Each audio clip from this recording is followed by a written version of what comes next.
Monday of the 22nd week in Ordinary Time, the works of mercy, other works of mercy. Imitating Jesus in his merciful compassion for those in need can often mean giving support and company to the lonely, to the sick, to people who suffer a shameful or barefaced poverty. We try to share their pain and help them sanctify it, as well as trying to remedy their situation as far as we can. Think of how consoling it can be for such a person to have a spell of company, made possible perhaps by sacrificing a bit of free time we may have been looking forward to enjoying. Our simple and friendly conversation with some sick or old person, which should never lack a certain supernatural tone, some uplifting news about the apostolate maybe, leaves them with a little more faith and confidence in God. Tactfully and helpfully, we can offer them some little service, making their bed perhaps, or reading them part of some agreeable or possibly even amusing spiritual book. Every day, it is getting more and more necessary to ask God to give us a merciful heart towards all, because as society becomes more dehumanized, men's hearts are becoming harder and more insensitive. Justice is a fundamental virtue, it is true, but justice of itself is not enough. Charity is needed too.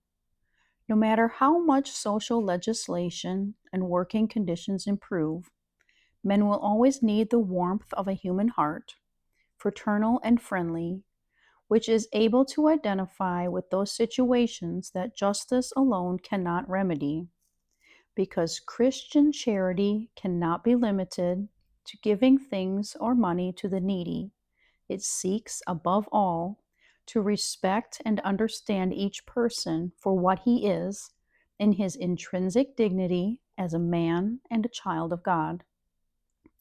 Mercy should cause us to forgive promptly and from the heart, even though the other party isn't sorry for what has happened or rebuffs our attempts to make up. The Christian cannot harbor any resentment in his heart. He is not at loggerheads with anybody. We have to love also those who are unhappy through their own fault, or even through their own evil actions. The only question God asks us if that person is unhappy, if he is suffering, because that is enough to make him worth your interest. Try, of course, to protect him from his evil passions, but the moment he suffers, be merciful. You shall love your neighbor, not when he deserves it, but because he is your neighbor. God asks us to be compassionate in all situations in life. When we are called upon to judge our neighbor, we have to do so from the most favorable angle. Even though you see something very bad about your neighbor, says St. Bernard, don't jump immediately to conclusions, but rather make excuses for him interiorly. Excuse his intention if you cannot excuse his action. Think that he may have acted out of ignorance, or by surprise, or accidentally.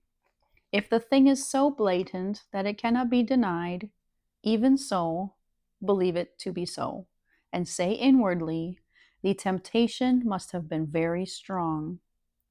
We frequently have to remember that if we are merciful, we will obtain from God that mercy which we need so much ourselves, particularly for those weaknesses, errors, and failings that He understands so well. That confidence in God's infinite compassion will cause us to remain always very close to Him.